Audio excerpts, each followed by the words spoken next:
Nakaalang mga idol ni. Nay, may mularan ko ni. Ganito ang libangan ng mga kapatid na katribong bulilit. Dahil isang linggong wala silang pasok, kalimitan pumupunta sila sa kanal ng Kabuuran upang manghuli ng mga isdang tabang tulad ng tilapia, dalag, hito at iba pang mga isda na nahuhuli sa aripit kung tawagin sa mga Ilocano. Katulad ng mga katribong bulilit, pagmamahal at libangan nila ang pamimingwit or pamamandaw gamit ang fishing kawayan na may nylon, sima para panghuli ng isda. At mga idol, mapantay kaduan dagiti ubing nga mapanagban ni it. Tatag kalid at yapanda. Kalid na yapanda. Mapantay ko yugo ni Dano kasanuda nga mapanagban ni it. Nawatay mama gabyon.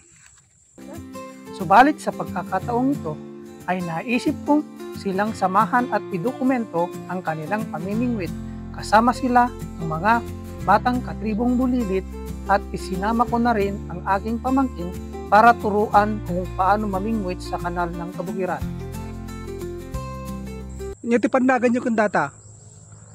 Inyo pandagan nyo? Nagyay pandagan tayo ti sa utayo Alinta. Apay nga kahit yung data ti usarin nyo nga pagpagapan. Na may mayat? Naalakada nga daw yan niya. Kitan taman nata. Sidog man to. Kasto yung mga idol ni, aji lang na. Aji alinta nga pagkapanda. Mainam na ginagamit sa pamimingwit ang bulate o earthworm dahil madaling magamit, hindi nakakasira ng kalikasan at mabilis pang kainin ng mga isda at libre pang nahuhukay sa lupa. Kastat di pa may anda mga idol eh. Tudukon da yung ubot na da yung alinta. Tapos ikargada amin deta. Iyap pa mo ata nga buo. Sander.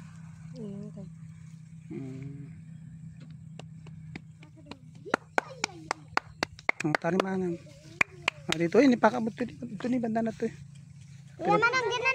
Dito ka sab dito eh. Gabay ka kinig dito. Ay kuya. May ito ni tipagyanan na. Ito ni pa. Ito ni. Dito ka. Kapanang peda dyan may sa Sander. Island eh.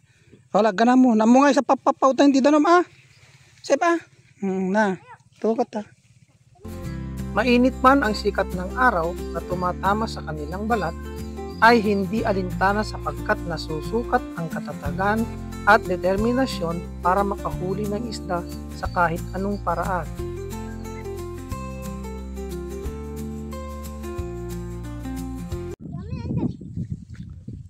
Nakala.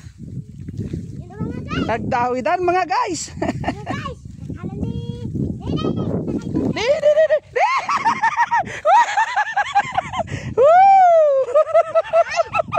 Nakachamba dahil ka nakalati ba ni mo na eh.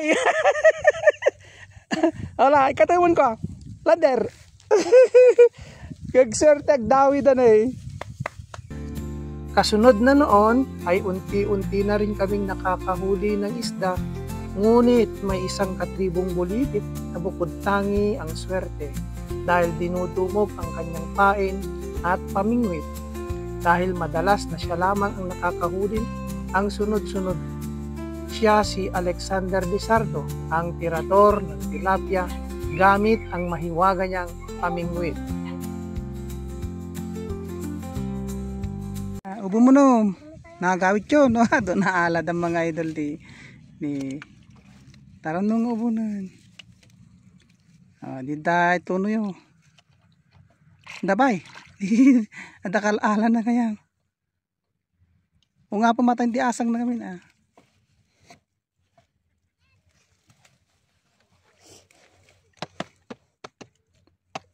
Manin, di banda na ito eh. Nagdupay na eh. Dupay. Dapat ito na eh. Ato gaya. Na? Nalayo na kada doon. Nag-sorta ka ito. Nagyanan nyo kami. Nagdawi da.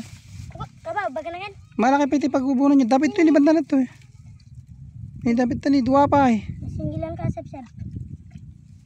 Pinanago dyan na tilapia. Ang dapat tani, banda na tani, murdo. Tani.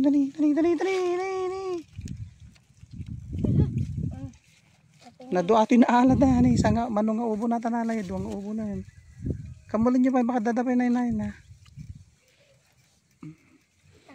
Sika sir, dabay. La, target kita ma. Wala yun? Iya, ya, lepas makin. Ano yun? Dapat ka. Ano yun? Pagkita, dua. Oh, basta. Oh, guwapo na doon na alada. Awan tayo, gayot yun. Yun mga idol, gayot tayo.